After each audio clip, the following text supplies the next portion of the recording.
This passport used to be more valuable than any other passport in the world. But this week, at the hands not of a foreign power but our own, it's suddenly worthless.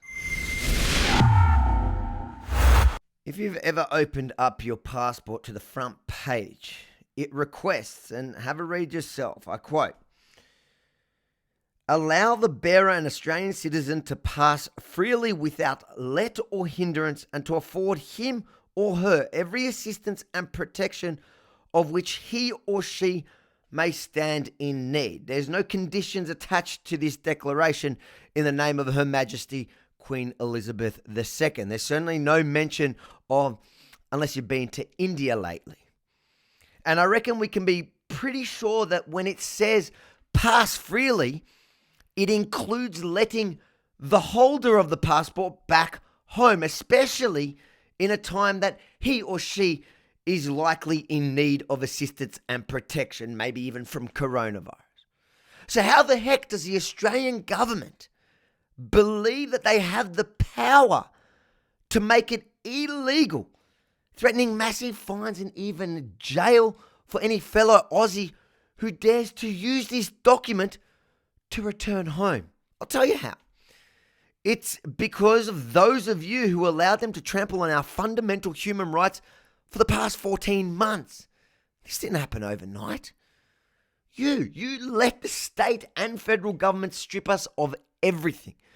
You allowed the media to scare you into believing that all of this was for our own good. But today, the mainstream media and their collaborators are suddenly declaring this Indian ban as a return of the White Australia policy, which is laughable because their hero just next door imposed the exact same ban on New Zealand citizens only a month ago. I'm announcing that we are temporarily suspending entry into New Zealand for travellers from India. Why have you all been so quiet about Jacinda Ardern? Is your hero a white supremacist or a racist for it? Of course not. Her policies throughout this pandemic have been shocking, authoritarian and undemocratic, but not bigoted.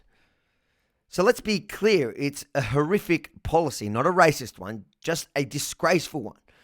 Just as outrageous as when Daniel Andrews stopped Victorians from being able to return home from their holidays in New South Wales during their outbreak in January. What that means is that nobody who's from those parts of Sydney, Greater Sydney, or have visited that part of Greater Sydney will be allowed to travel back to Melbourne or any part of Victoria.